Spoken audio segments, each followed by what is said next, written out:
The next morning.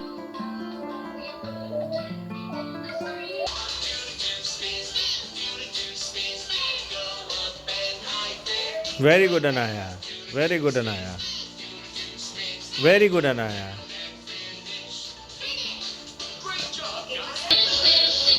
Very good.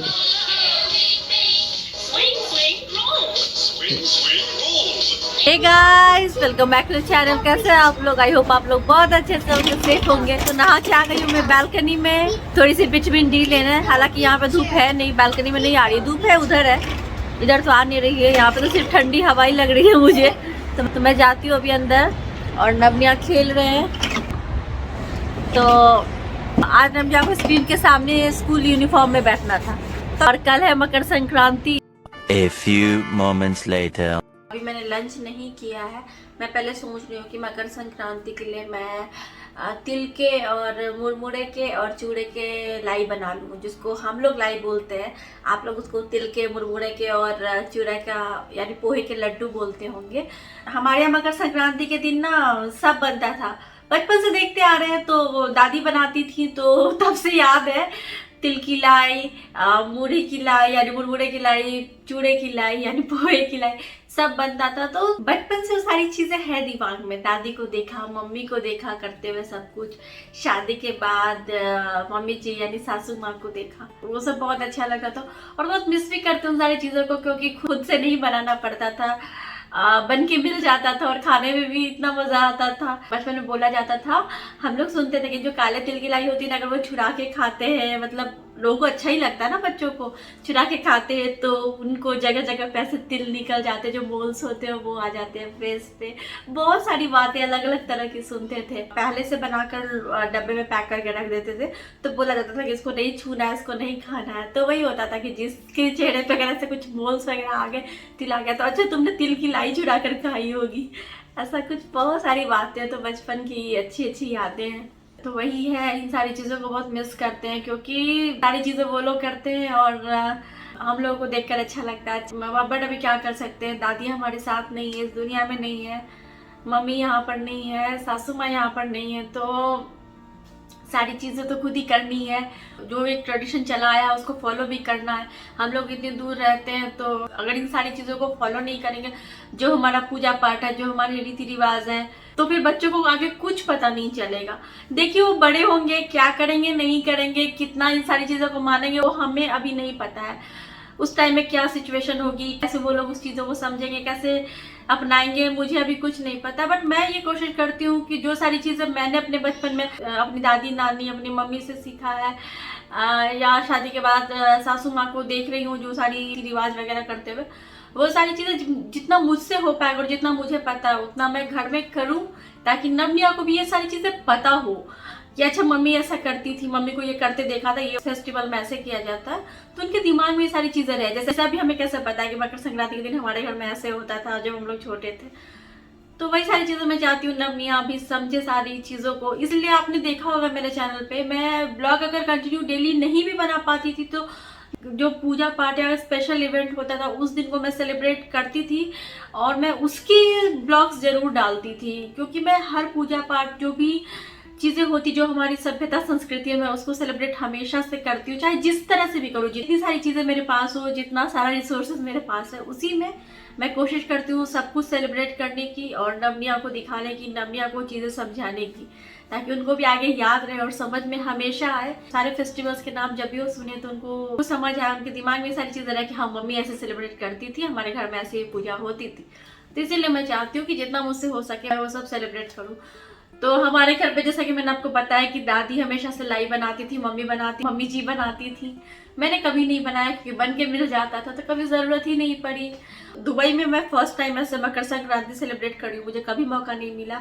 जब से Animesh Dubai में शिफ्ट हुए और मैं भी आई हूँ बच्चों को लेकर, तो मैं जनवरी के टाइम में कभी नहीं थी। मैं चली गई थी और फिर वहीं पे इंडिया में ही रह गई काफी लंबे टाइम तक। तो ये फर्स्ट टाइम है हमारे यहाँ पे। और इंडिया में रहती थी तो मम्मी जी ही सारे रीति रिवाज के साथ सब कुछ करती थी, मैं उनको देखती थी। तो जितना थोड़ा बहुत पता है और जितना पूछा है, तो जितना जो समझ में आया है अब आगे करूँगी उस तरह से। और आज मैं फर्स्ट टाइम बनाऊंगी तिल की लाई, या फिर बोल लीजिए तिल के लड्डू, गुड़े के लड्डू, चूड़ा के लड्डू, यानी लाई ये सब देखते हैं कैसा क्या बनता है। और यहाँ पे मेरे पास 2 तरह के गुड़ हैं, तो मैंने दोनों तरह के रखे हैं क्योंकि मुझे इतना पता है, बचपन से देखते आ रही हूँ तो मुझे पता है किस तरह के गुड़ में किस तरह की लाई बनाई जाती है और अच्छी बनती है, ये मुझे मालूम है। वैसे अभी इतने इसलिए बचे हैं, ये थे पूरे मैंने एनिमेश से इसको तुड़वा के रख लिया। इसमें काफी टाइम लगता है इसको तोड़ने में, इसको काटने में, छोटे छोटे टुकड़े बनाने में, इसलिए इतने ही बचे। बाकी सब एनिमेश ने तोड़ के रख दिया जिससे अभी मैं बनाऊंगी लाई।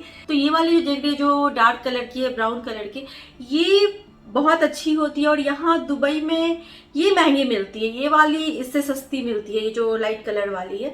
हमारे यहाँ घर पे जब भी लाई वगैरह बनती थी तो इसी वाले गुड़ से बनती थी क्योंकि ये गुड़ पूरी तरह से प्योर होता है, नेचुरल है, इसमें कुछ भी केमिकल आर्टिफिशियल कुछ भी नहीं होता है, तो ये पूरा प्योर गुड़ है। और ये वाली जो जेगरी है ये यहाँ पे सस्ती मिलती है। मुझे इंडिया का नहीं इतना आइडिया है, बट जब भी घर पे बनाया तो इसी से बनाया तो मालूम है कि ये तो बहुत अच्छी होती है और इसका टेस्ट भी बहुत अच्छा होता है। और ये वाली जो गुड़ होती है ना, ये मेल्ट थोड़ी लेट से होती है, ये वाली बहुत जल्दी हो जाती है, तुरंत से हो जाती है। मुझे भी पर्सनली इसका इतना टेस्ट अच्छा नहीं लगता है, मुझे ये वाली बहुत ज़्यादा पसंद है और ये हमारे हेल्थ के लिए भी अच्छा है। क्योंकि मेरे पास दोनों तरह की जेगरी है तो मैं ज़्यादा लाई कोशिश करूँगी इसी में बनाऊँ, एक कोई लाई मैं इसमें बनाऊंगी। तो यही है। तो चलिए फिर बातें बहुत हो गई, तब से तो बात ही कर रही हूँ, मैं बना लेती हूँ लाई। मैंने यहाँ पे थोड़े से पीनट्स लिए, इनको मैं रोस्ट कर लूँगी।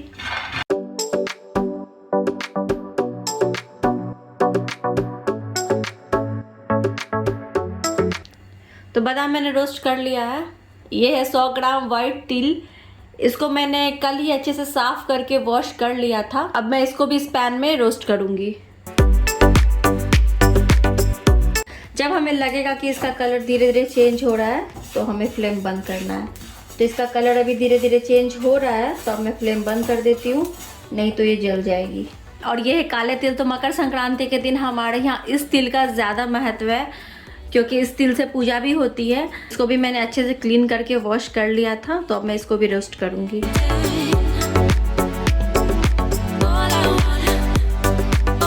इसको भी हमें लो फ्लेम पे 3 से 4 मिनट तक भून लेना है। जब तिल चटकने लगेगी तो हमें फ्लेम बंद कर देना है। अब यहाँ पे मैंने लिया एक पैन में मैं डाल रही हूँ 1 छोटी चम्मच घी। अभी मैंने लिया है 100 ग्राम जेगरी, तिल भी मैंने 100 ग्राम लिया था। जितनी मात्रा में हमें तिल लेनी है उतना ही हमें गुड़ भी लेना है। और अगर आप मेजरिंग कप से मेजरमेंट ले रहे हैं तो अगर आप 1 कप तिल ले रहे हैं तो आपको 1 कप ही गुड़ यूज़ करना है। और ये मैंने डार्क कलर वाला गुड़ लिया है। फ्लेम मैंने बिल्कुल लो रखा हुआ है और हम अब इसमें डालेंगे 1 छोटी चम्मच पानी।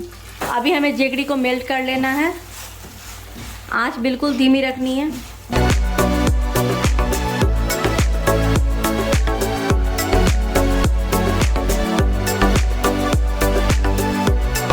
जेगरी मेल्ट तो हो गई है बट ये अच्छी तरह से पककर तैयार हुई है कि नहीं ये हम कैसे चेक करेंगे।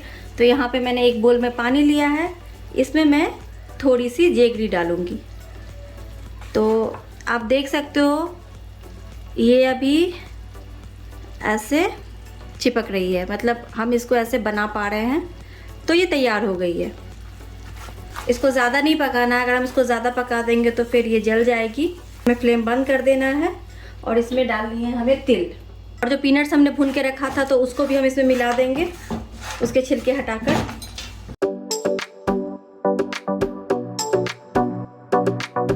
जब ये गर्म हो तभी हमें इसके लड्डू बनाने हैं, नहीं तो अगर ये ठंडी होगी तो फिर लड्डू ठीक से बन नहीं पाएंगे। करना क्या है कि हमें हाथों में लगा लेना है पानी, और आप किसी की हेल्प भी ले सकते हो।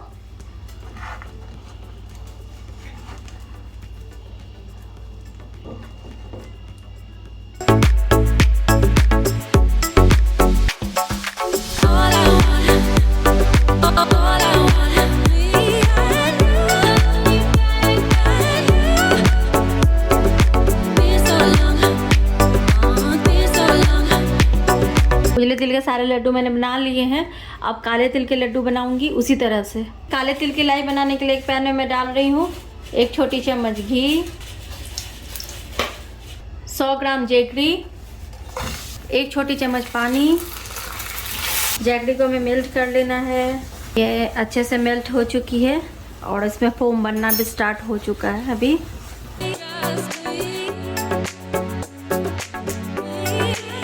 इसको भी अभी हम चेक कर लेते हैं कि पकी है कि नहीं गुड़।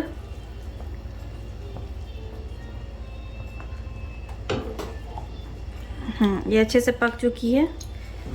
तो अभी हम फ्लेम बंद कर देते हैं।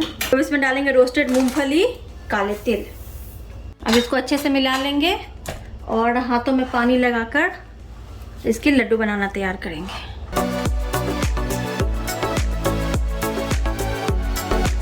तो सफ़ेद तिल और काले तिल की लाई बनकर तैयार हो गई है।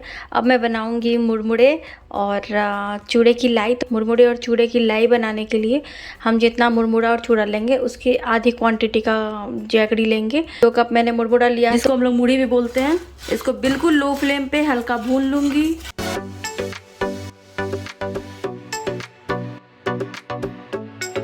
इन मुरमुरों का कलर हल्का चेंज हो गया है, तो अभी मैंने फ्लेम बंद कर दिया है और इनको एक अलग बर्तन में निकाल लूँगी। अब मैंने एक कढ़ाई लिया है, कढ़ाई में मैं डाल रही हूँ 1 छोटी चम्मच घी। इसमें मैं डालूँगी 1 कप गुड़। फ्लेम बिल्कुल लो रखनी है और इसको मेल्ट कर लेना है।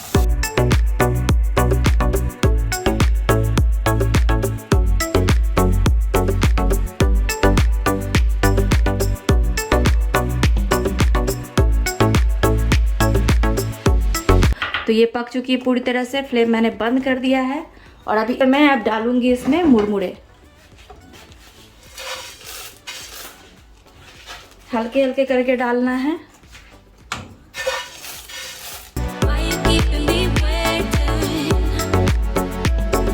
और इसको अच्छे से मिला देंगे और जब ये गर्म हो तभी हमें इसके लड्डू बनाने हैं, या फिर बोल सकते हैं लाई बनाने हैं।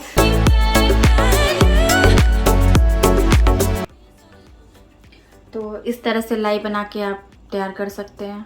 पोहे के लड्डू या फिर कह सकते हैं पोहे की लाई बनाने के लिए मैंने लिया है 2 कप पोहा। इसको मैं एक पैन में ऐसे भून लूँगी। मैंने कोई भी घी तेल का यूज़ नहीं किया है।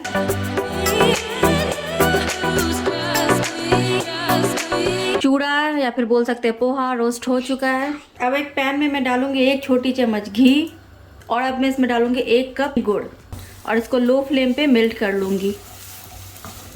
ये जो गुड़ मैंने लिया है ये थोड़ी येलो कलर की है। अब मैं इसमें डालूंगी 1 छोटी चम्मच ग्रेटेड अदरक।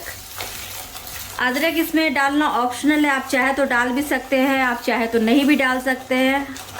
हमारे घर में जब भी लाई बनती थी तो डलती थी, क्योंकि ठंडी के टाइम में मकर संक्रांति आती है तो अदरक और गुड़ का कॉम्बिनेशन हमेशा अच्छा ही होता है। तो जैगरी अच्छे से मेल्ट हो चुकी है, आप देख सकते हो। अभी मैं फ्लेम बंद कर दूंगी। अब मैं इसमें डालूंगी पोहे।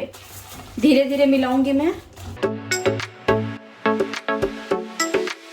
और जब ये गर्म हो तभी हमें इनकी लाई बनानी है, नहीं तो ठंडी होगी तो फिर लाई बन नहीं पाएगी।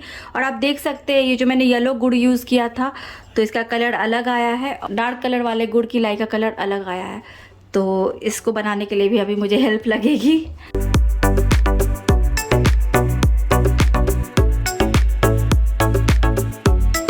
लाई बनके तैयार है। ये है मुरमुरे यानी मूढ़ी की लाई। इसका कलर डार्क इसलिए लग रहा है क्योंकि मैंने इसको डार्क वाले गुड़ में बनाया है। ये है काले तिल की लाई, ये है चूड़ा यानी पोहे की लाई और ये सफ़ेद तिल की लाई।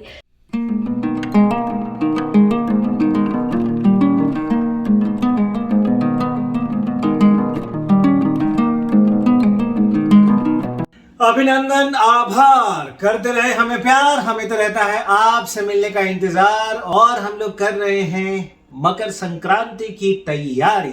तो लाई तो बना ली है हमने, पीछे रखी हुई है। थोड़ा टाइम हो गया बनाए हुए, मतलब 10 से 15 मिनट हो गए हैं। हाथों की हालत देखिए, पता नहीं इसमें दिखने रखे हैं, पूरे लाल लाल थे। अभी तो कम है बट जल रहा है पूरे। हमें बर्फ की जरूरत पड़ चुकी है। इसको बहुत गरम गरम, मतलब 4 तरह की लाई बनाया ना हमने, तो गरम गरम ही सबको बनाना था। हालत खराब हो रही थी बट नहीं बनाते अगर जल्दी जल्दी तो फिर वो बनती नहीं ढंग से। और फर्स्ट टाइम हमने बनाया तो हमें इतना एक्सपीरियंस नहीं था, और जितना हमने पहले से सीखा हुआ है, लोगों को देखते थे बनाते हुए हमारे घर में, तो उससे आइडिया था कैसे जल्दी जल्दी बनाते हैं। उस तरह से हम दोनों ने बनाया है ना, हंसी भी आ रही थी, बहुत जल्दी बना रहे थे। बट फर्स्ट टाइम के हिसाब से मुझे लगता है हमने ठीक ही बनाया है। बाकी पता नहीं, शेप थोड़ा इधर उधर हो सकता है क्योंकि जल्दी जल्दी बनाना था, बट बाकी ठीक है, नेक्स्ट टाइम से ठीक से बनाएंगे। तो एक महत्वपूर्ण नोट है जो याद करने की जरूरत है, अगर आपके परिवार में ज्यादा सदस्य हैं तभी आप 200, 300, 400, 500 ग्राम की लाई बनाएं, क्योंकि एक साथ ही ना वो गोल करना पड़ता है। अदरवाइज अगर आप लोग 2 ही लोग हैं परिवार में, 100 ग्राम तो 100 ग्राम बहुत है, क्योंकि फिर सब सूख जाएगी और फिर वो आपसे गोल नहीं होगा। ये हमने सीखा, ये बहुत जरूरी है, और हमने 100 ग्राम ही बनाया था। इसीलिए हमने 100 ग्राम बनाया, क्योंकि हमें पता था कि ज्यादा बनाएंगे तो फिर इतनी जल्दी कर नहीं पाएंगे, तो इसीलिए। बाकी जो है बना लिया है, कल सुबह पूजा करेंगे जिस तरह से घर में होती आई है पूजा। और नवनिया सो गए हैं तो इसलिए हम दोनों आराम से काम कर पाए, है ना। चलिए फिर गाइस, आज का वीडियो यही पेंड करते हैं। अब मिलते हैं हम लोग आपसे कल अपनी वीडियो में, तब तक के लिए bye bye, thanks for watching.